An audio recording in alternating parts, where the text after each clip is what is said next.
কলার ধরলে আপনি ছাড়েন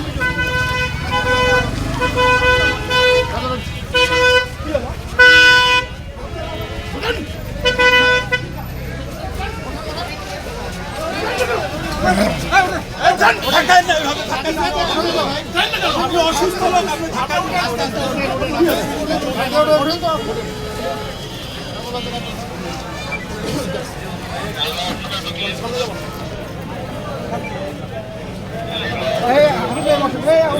না কেন গাড়ি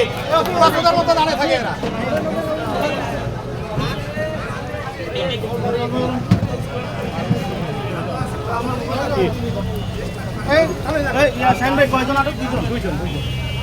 কিছু বলবেন নাকি না কি বলবো এটা কোনো মানে আমাদের